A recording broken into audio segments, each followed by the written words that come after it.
In the late 1980s, the US state of Virginia was struck by a cruel killer. He was so prolific, so horrible, so extreme. We're not dealing with an ordinary killer. His violent campaign spreading terror. If you're not feeling safe where you are, then just nail your window shut. This place was like scared to death. The murders were slow and sadistic. The strangulation, tightening it, releasing it, reviving or doing it again and again and again. But what drove these heinous crimes? What is sadistically important is that he is in total control over the victim. He was a bad guy. Was the twisted perpetrator born to kill? Richmond is sort of a compact city. There's a healthy mix of people who are well off and people who are not. In the mid-1980s, the affluent areas of Virginia's capital were far removed from its more troubled neighborhoods. Richmond was sort of a sleepy southern town. Any crime you heard of was gang crime, tucked away someplace in the city that, you just didn't think anybody but the bad guys went to. One seemingly safe haven was the peaceful district of Southside. The homes are old, they're large, made out of brick, and so it's a nice place. But during September 1987, Richmond detective Ray Williams received a call that would shatter this suburban serenity. 10 o'clock in the morning on a Saturday, you had a DOA, unusual DOA, strangulation. If it's a strangulation, it's probably somebody she knew, because, I have close and personal like that. I'm thinking the first place I'll look is associates and boyfriends.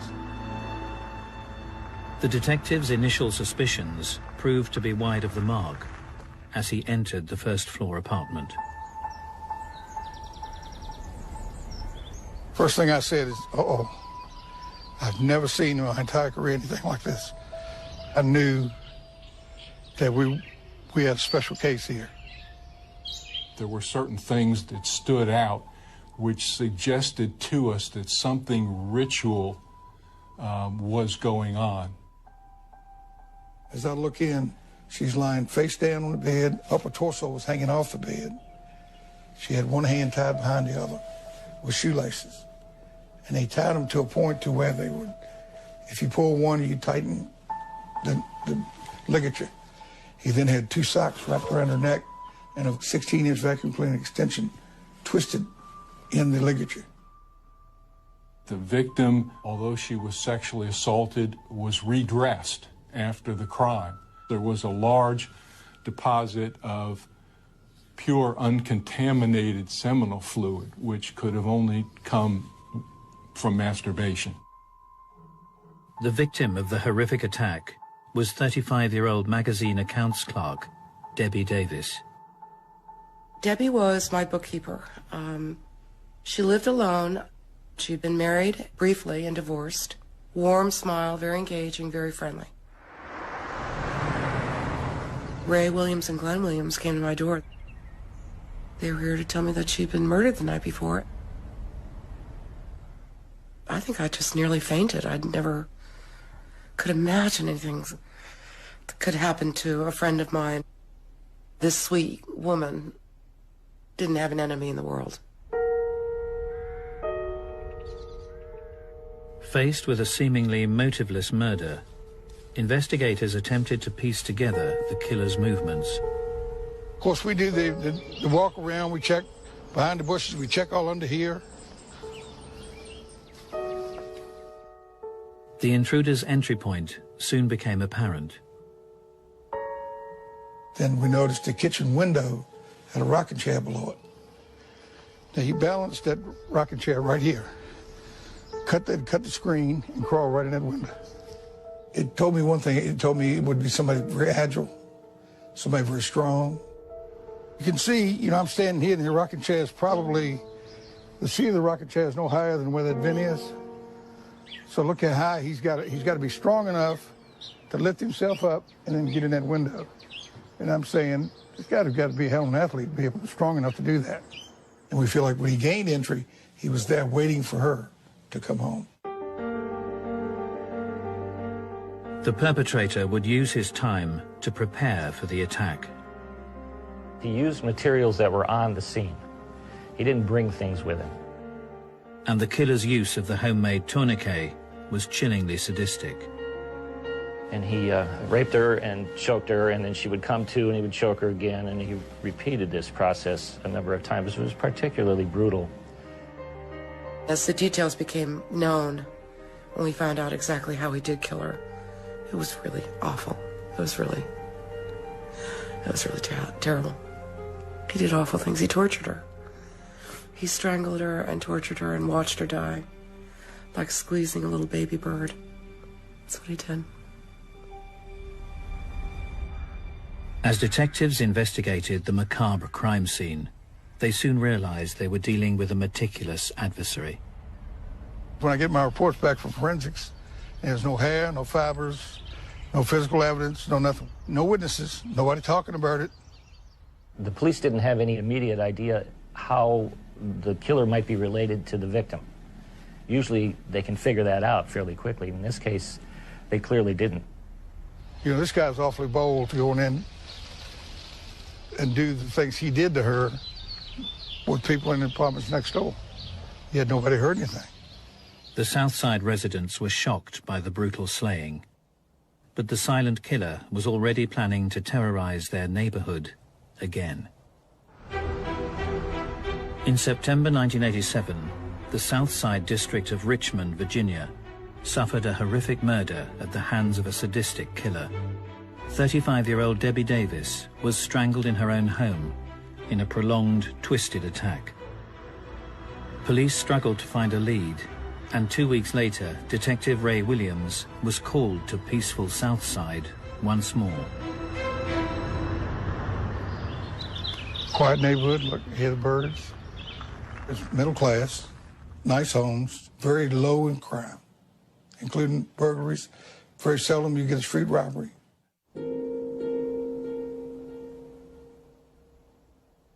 The first impression of Dr. Susan Hellam's house told nothing of what lay inside. No evidence of forced entry in the front. Walk in, go back to the kitchen. Didn't see anything disturbed. Police were acting on a gruesome discovery made by the doctor's husband on his return home after a late night at work. Went upstairs, the bed was messed up, the sheets were all in disarray, and I could see the louvered doors on the closet that were open. And as I look over, I could see her hip and legs outside the closet. Dr. Susan Helms, a neurosurgeon at the Medical College of Virginia, was found. She was, in addition to sexually assaulted identical to Debbie Davis, she was savagely beaten. We're not dealing with an ordinary killer. So we're dealing with a very unique personality. It was clear that whoever had killed her had surprised her somehow, had gotten into the home through an open window. The perpetrator had demonstrated exceptional agility. He gained entry. He climbed up a fence on the second floor and cut the screen and climbed in there. I think he's probably hiding in the closet when she gets home. He lets her take her earrings off, lets her take her watch off, lays it on the table, and I think it's when he attacked her. One of the most brutal murders I've ever seen. As with the killing of Debbie Davis 2 weeks earlier, the intruder had meticulously covered his tracks.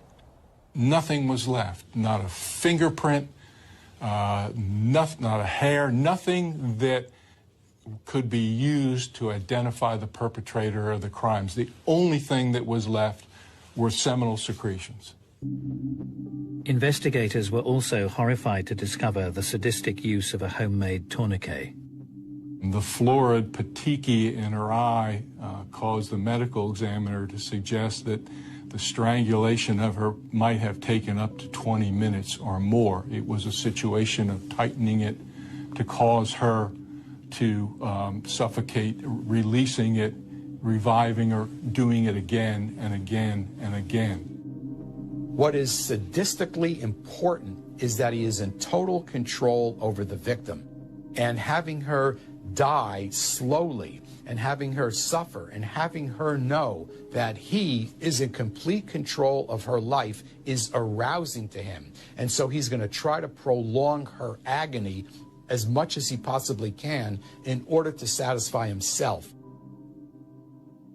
The unique sadistic traits displayed in both the Southside killings brought police to a chilling conclusion. We knew at that point in time that something was going on. The rituals, the alteration of the crime scene were identical in both scenes, so we knew we were looking for one person. I said, it's the same son of a bitch killed Debbie Davis, killed her. And I mean, the city went into a panic.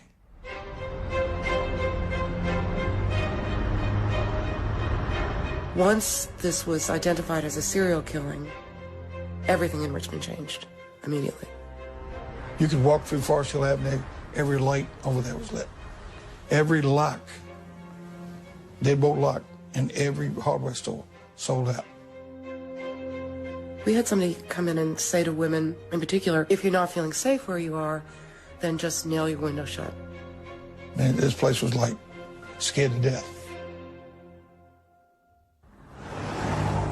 As the pressure mounted, police would turn to the FBI for a profile of the killer, now dubbed the Southside Strangler. We tended to think, quite candidly, that we were looking for a white guy, probably about 30 years old, somewhere in that neighborhood. Intelligence, he'd be a loner, he wouldn't talk about his crimes, he'd roam at night. The previous history of this, we didn't know whether it was in Virginia or somewhere else in the United States, but that this wasn't a beginner. This was an experienced individual who had done this. As the police investigation progressed, a clue came to light. The victims were unwittingly connected. Debbie Davis worked as a bookseller in a bookstore at a mall, and we went back through all the records and found out that, in fact, Dr. Susan Helms had actually purchased books in that store and had written a check to Debbie Davis for a purchase of books in that store. The two victims had frequented the Cloverleaf Mall in nearby Chesterfield County. This entire area here was stores and stuff. People drove up into it, and then you could walk into the mall, and there were different stores inside. The popular hangout was often bustling with shoppers, but amongst the crowds, a solitary figure would go unnoticed. 25-year-old Timothy Spencer wasn't known to many of the locals. He was over 100 miles away from his hometown of Arlington, Virginia, a quiet suburb of Washington, D.C. Arlington is pretty much, they call it a bedroom community. It's more residential than anything. It has its areas that are more dangerous than others, obviously. It's typical of any close-in suburban area of a major metropolitan city. Born in 1962, Timothy Spencer was raised in the Green Valley district of town. There's little small dead-end cul-de-sacs that run up all down through here. I would describe it as a lower-income neighborhood. However, it has areas where there's very hard-working people lived here for years and years. His mother and his father were both, had some college, they had jobs. They were divorced at some point. Spencer's mother juggled a busy life, bringing up her children as a single parent. My mom is the best mom in the world. She provided everything. She spent time with us. We had meals at the table. So we were pretty much a structured family. As the older sibling, Timothy would naturally look out for his younger brother. It was Christmas, and I got an orange bike with the training wheels on it. So we go out on the street and he was like, hey, first thing we gotta do, we gotta take these training wheels off. And for about 5 hours, we just rode around and he was behind me with his hand on the seat, just, you know, just guiding me. And it's funny because I ran right into a car. Boom! And he said, you can't be looking back at me. You got to keep your eyes on the road, and, you know, just a whole spiel. So he was definitely, you know, a loving brother. Although quiet, Spencer stood out in the neighborhood. He was gorgeous, man. My brother was dynamite gorgeous. I used to be with him and people scream because he looked so good. Hazel eyes. That's what made him unique. They changed like the weather. He was always quiet around everybody, but when he and I were together, it was, you know, we would talk like brothers and laugh and, you know, tell each other things, and that's my big brother, man. A person who becomes singled out because of they're very attractive or they're very unique in a way that people respond to and treat as if they're quite special, especially if they're already narcissistic, they will believe that they should be accorded certain treatment, and when they don't get it, they could get angry. Spencer increasingly struggled to conform. His behavior drastically deteriorated during his school years. He was a poor student. He was difficult. He may have been intelligent enough, but did very little in school. At some point when he was, I think, about 12 years of age, he was urinating, he was defecating in the public area in the school. But Timothy's rebellious actions were not confined to childish pranks. He also had history as an arsonist. It kind of is up above where the cul-de-sacs are. That's where he had burned a car. Fire setting gives an individual a sense of control, a sense of power, a sense of domination. Because with a match, you could burn down a building, you could put a car on fire, and this type of powerful control is stimulating for some of these individuals. 13 years later, Richmond's Southside was reeling from 2 sadistic strangulation murders. And now, just outside the city limits, the killer would strike again. Diane Sho, she was a young girl, 15 as I recall, and she lived in Chesterfield County. The teenager was a diligent student with her sights set on medical school. On November the 21st, she had ended the day at her computer, studying in her bedroom. It happened on a Saturday, I believe. I get a call from Chesterfield. They said, Ray, we got a 15-year-old kid strangled and tied just like your victims were. On arrival at the Cho's apartment, the Richmond detective would be shocked by the perpetrator's audacity. Her brother was in the next bedroom. Her parents were there when he came in. So he comes in, duct tapes her, ties her wrist and everything. She was actually raped and strangled in her bedroom. The agile killer had struck in the dead of night. The entry point through a window was consistent with his prior murders. And he spent, you know, quite a bit of time in there with her, and apparently he never made enough noise to wake up her parents who were in this house. She was covered with a sheet draped across her private areas.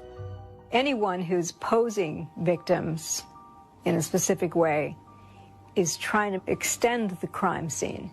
They want something to radiate out from their crimes in a way that will make them feel powerful again, just thinking about it. Previous cases had led FBI profilers to suggest that the perpetrator was statistically more likely to be white. But a discovery at the crime scene suggested otherwise.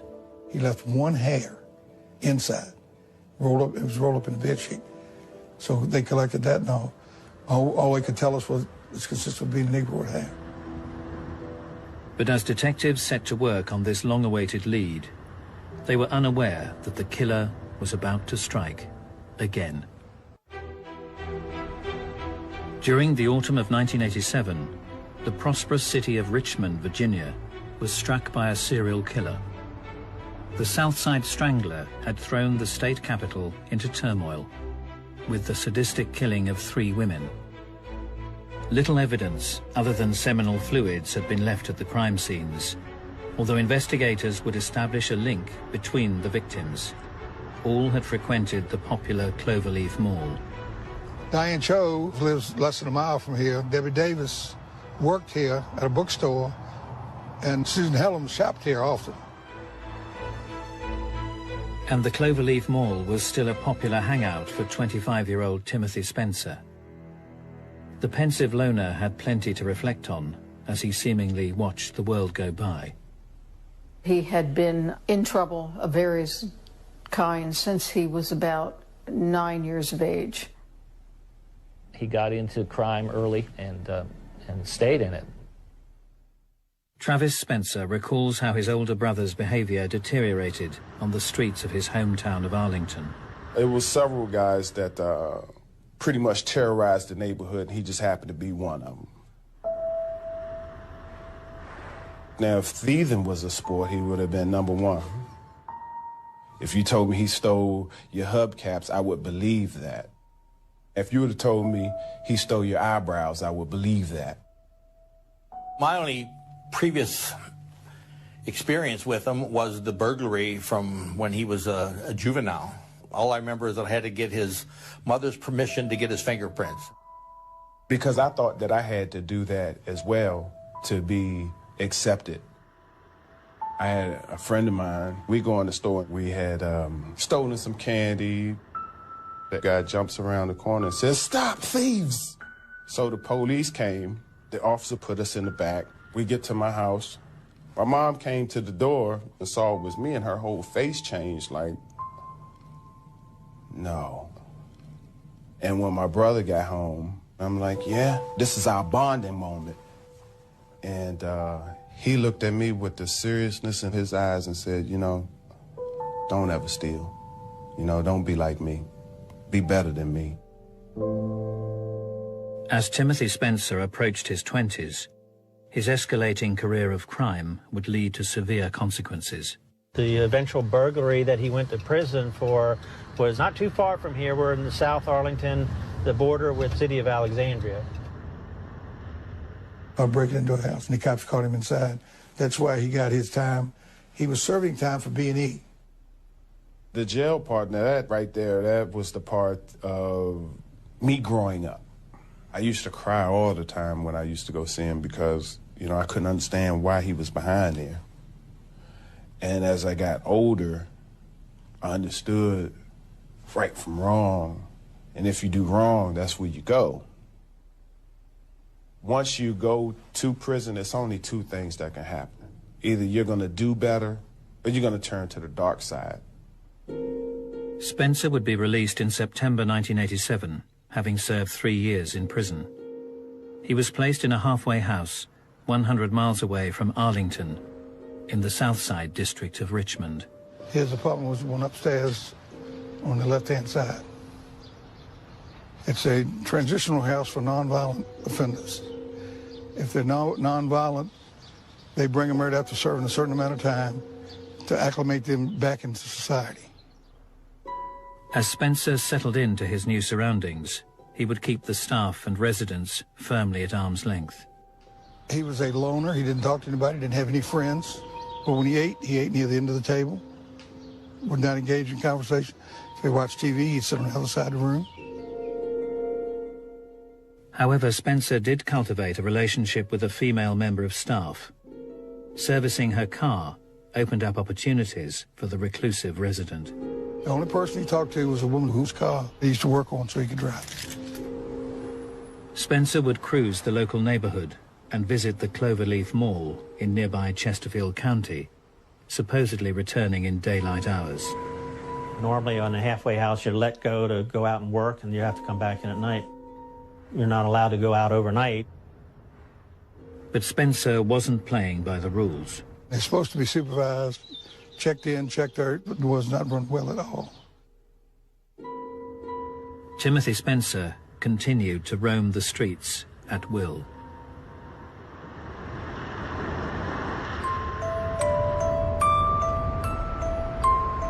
As the residents of Richmond continue to be plagued by the Southside Strangler, 100 miles to the north, the city of Arlington appeared to be far removed from the killer's grip.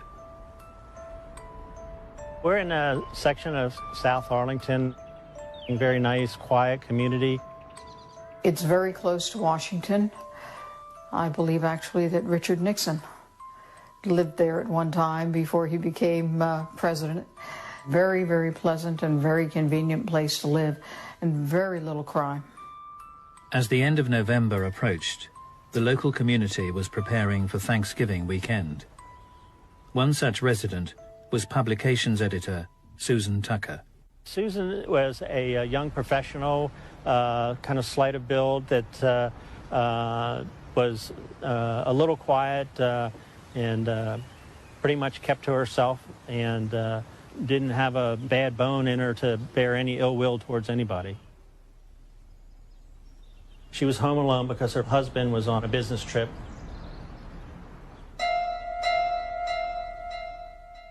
As Thanksgiving weekend drew to a close, Arlington detectives were called to Susan's address in the Fairlington district. My partner, Joe Horgus, and I, we were both off duty when we got the call. On the outside, it was pointed out to me where it was suspected the point of entry, which was like a basement window. Underneath these metal balconies, there'd be a small window that's used to ventilate a laundry room or a basement area. Things were ransacked. You come up the steps. Right at the bottom of the steps was a purse that was scattered. The contents of it were strewn around. As the detectives headed to the first floor, they were faced with a scene they would never forget. Susan Tucker was lying nude on the bed with her hands tied behind her back, and there was a rope going from her hands and feet to her neck. She died from strangulation by ligature. Miss Tucker's body was not found for a number of days, so obviously that's going to add to the unpleasantness of the scene. Terrible, terrible scene. What I remember as much as anything was the horrible smell in the house. The sordid scene would reveal another twisted element to the attack. There was an unusually large amount of semen outside on this blanket or whatever it was. The thought was that as he was killing her, he was probably masturbating.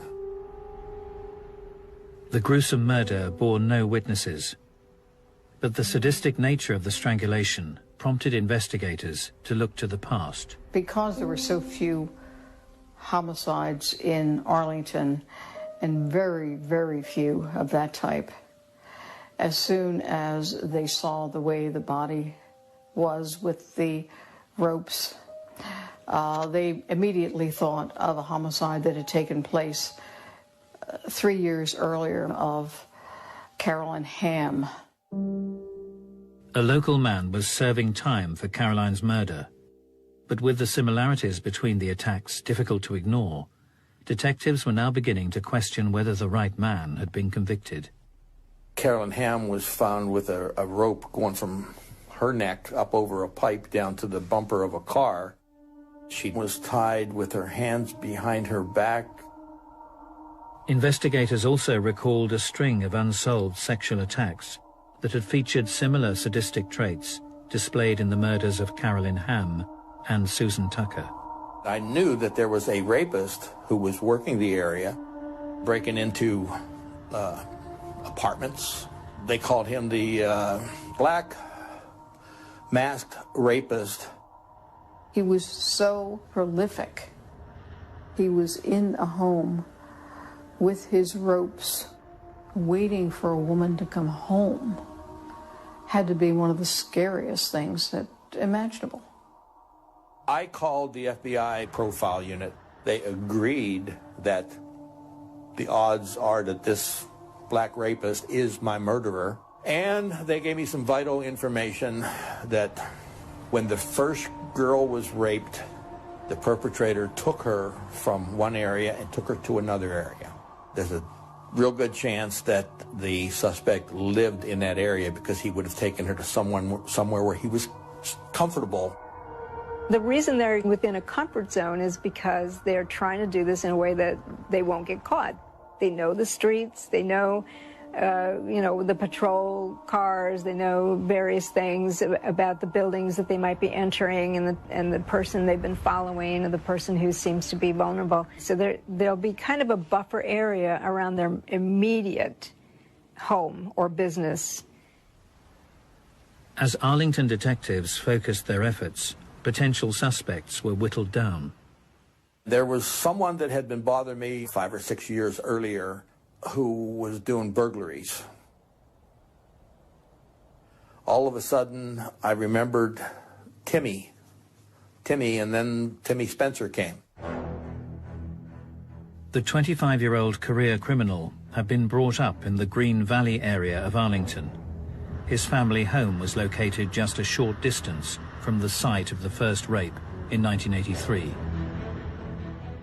Detectives also established that the 25-year-old Arlington man had recently been released from prison. So we called up the parole office, and that's where we found out that he was actually in a halfway house in Richmond. And then, of course, we became involved with Arlington, and we started to piece all this together. We met with Detective Ray Williams. It would soon become apparent that Spencer could have been responsible for far more than the succession of rapes and murder of Carolyn Hamm.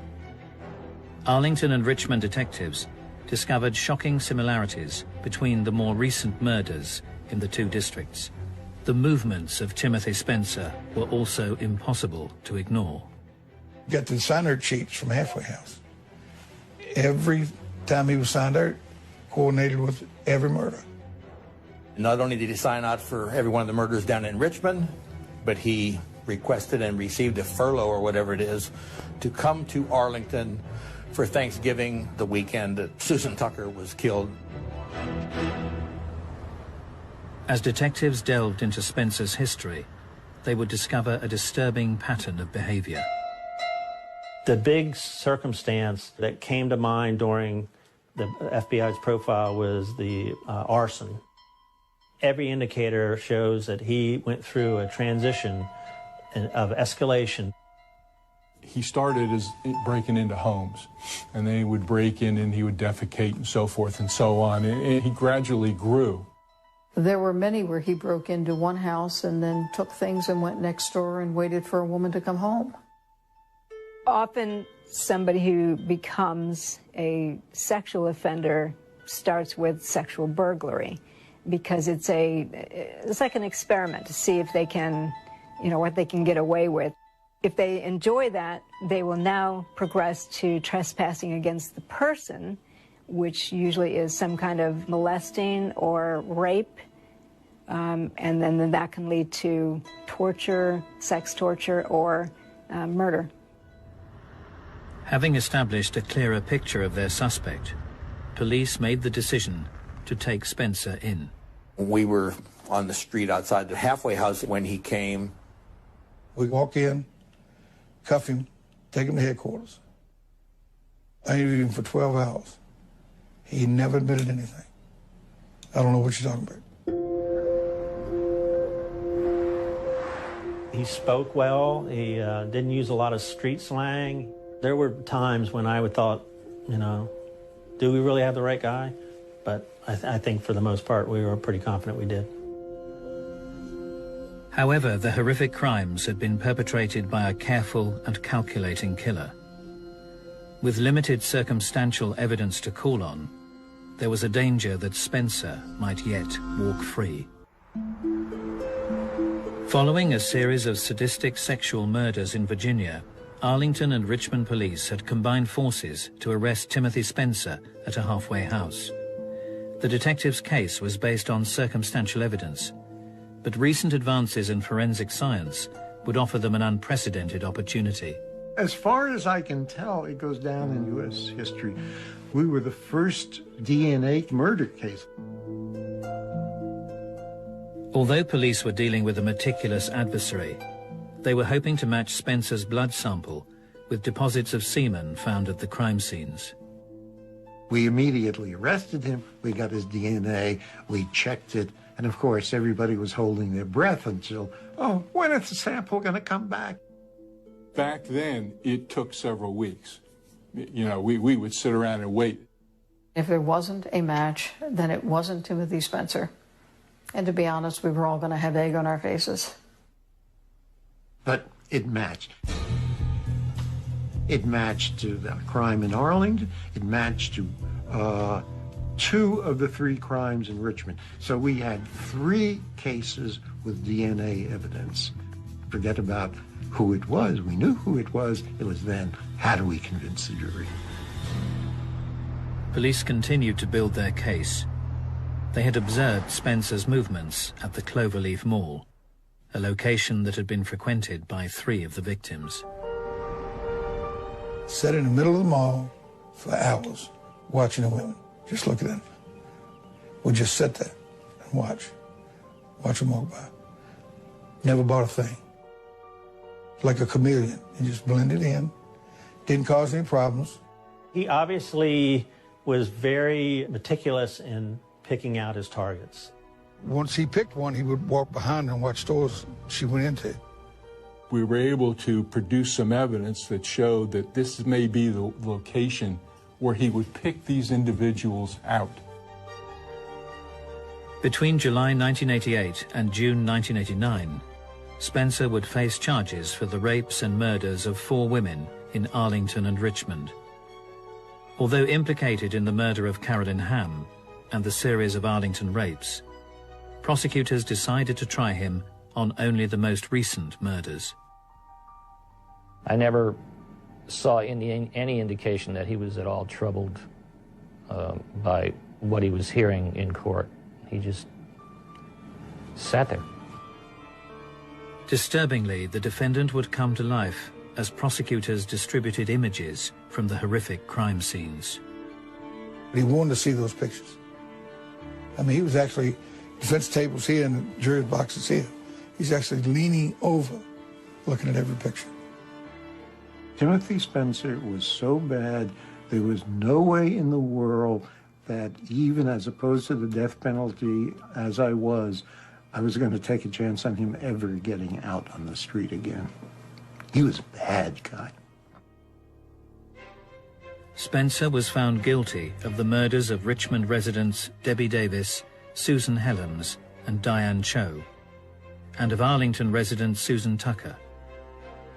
The man previously convicted of Carolyn Hamm's murder would be pardoned and released. As Spencer was placed on death row, the question remained: how had this serial burglar and rapist ended up as the most sadistic of killers?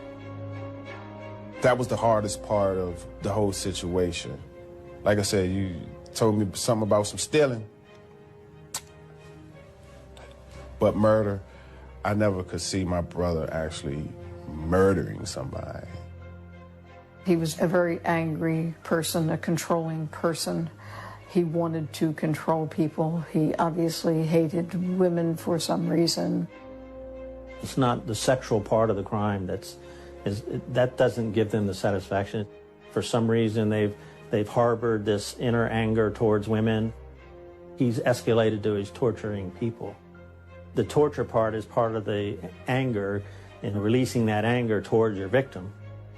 It's like an experiment to see if they can, what they can get away with. Once they have someone and they've subdued them and they know that that person's not going to escape, they want to prolong that feeling of power over this person.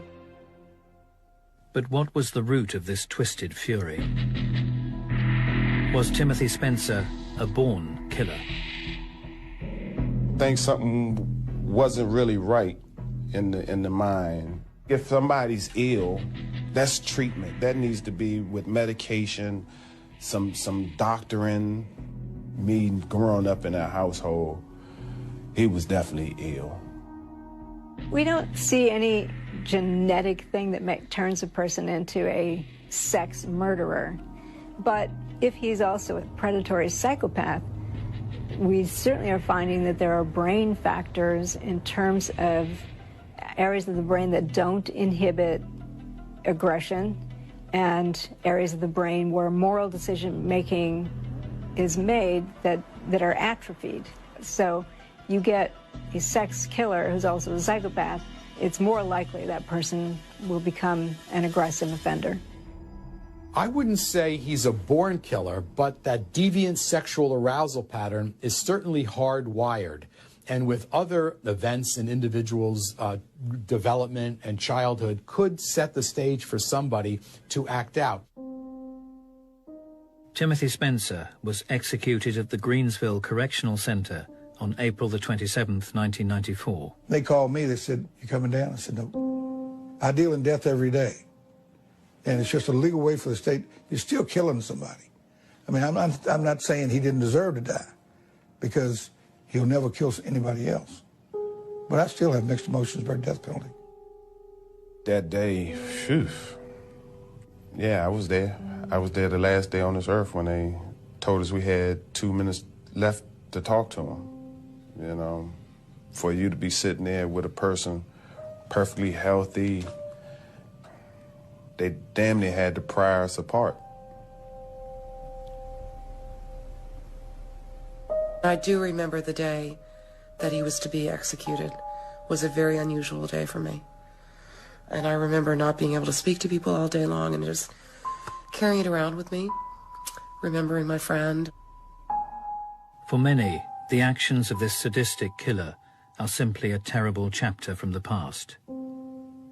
But for some, the pain lives on. I think that to be able to do what he did and to murder my friend in the method that he did, he was an absolute monster. He was the personification of evil. Most evil person. He was certainly the worst person that I encountered in the 25 years or so that I was in that kind of environment. You have those nights where you dream of them and you wish you could just hold them and hug them, and they're just not there. They're just not there. Wake up out your dream, crying 9 times out of 10. He did what he did. No doubt about that. We can't erase it. We all are crime victims. Life still goes on. And, you know, it's still a constant struggle. And I'm sure the victims' families, you know, they're struggling as well, you know. Nobody's a winner in this situation. Get a little bit of gasoline. Welcome to another crime scene.